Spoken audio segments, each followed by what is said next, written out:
செவ்வாழையை வச்சு ராகி மாவில் இன்றைக்கி நல்ல ஹெல்த்தியாக ஒரு பணியாரம் தான் செய்ய போகிறேன். இதுக்கு நான் செவ்வாழை நல்லா கனிஞ்ச பழமாக எடுத்திருக்கேன். நம்ம செய்கிற பணியாரம் நல்லா டேஸ்ட்டாக இருக்கிறதுக்கு நல்ல கனிஞ்ச பழமாகவே பார்த்து எடுத்துக்கோங்க. இதில் நான் 3 பழம் மட்டும் எடுத்து கட் பண்ணி எடுத்து வச்சுருக்கேன். கட் பண்ண பழத்தை எல்லாத்தையும் ஒரு பவுலுக்கு மாற்றிக்கோங்க. இதை நல்லா நம்ம மசிச்சு எடுத்துக்கணும். மிக்சியில் சேர்த்து நல்லா பிளெண்ட் பண்ணி எடுத்துக்கலாம்.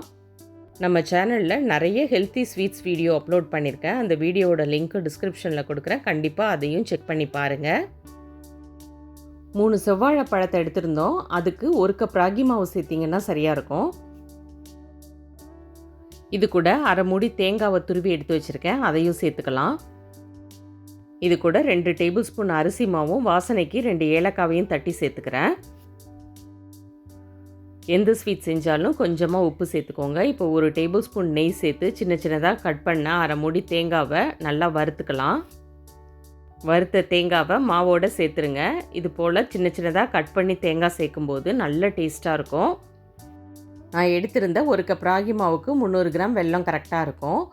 கொஞ்சமாக தண்ணி சேர்த்து சூடு பண்ணி வெல்லம் கரைஞ்ச பிறகு வடிகட்டி மாவோடு சேர்த்துக்கோங்க. வீடியோவை ஃபஸ்ட் டைம் பார்க்குறவங்க நம்ம சேனலை சப்ஸ்கிரைப் பண்ணிவிட்டு வீடியோவை பாருங்கள். இந்த வீடியோவை உங்கள் ஃபேமிலி அண்ட் ஃப்ரெண்ட்ஸுக்கும் ஷேர் பண்ணிவிடுங்க. மாவு பழம் எல்லாத்தையும் வெள்ளை கரைசலோடு நல்லா மிக்ஸ் பண்ணி எடுத்துக்கோங்க.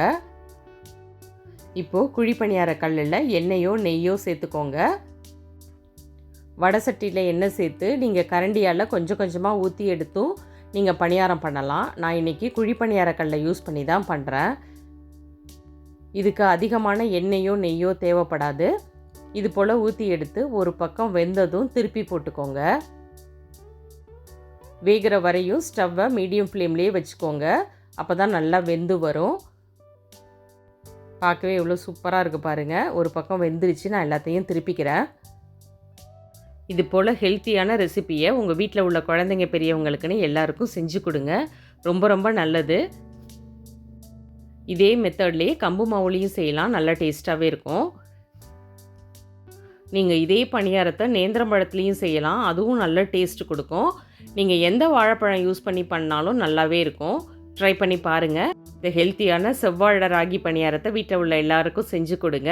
என்ன ஃபீட்பேக் கொடுத்தாங்கன்றதை மறக்காமல் கமெண்ட்ஸில் ஷேர் பண்ணுங்கள். நாளைக்கு வேறொரு இன்ட்ரெஸ்டிங் ரெசிபியோட பார்க்கலாம். தேங்க்யூ. Thanks for watching.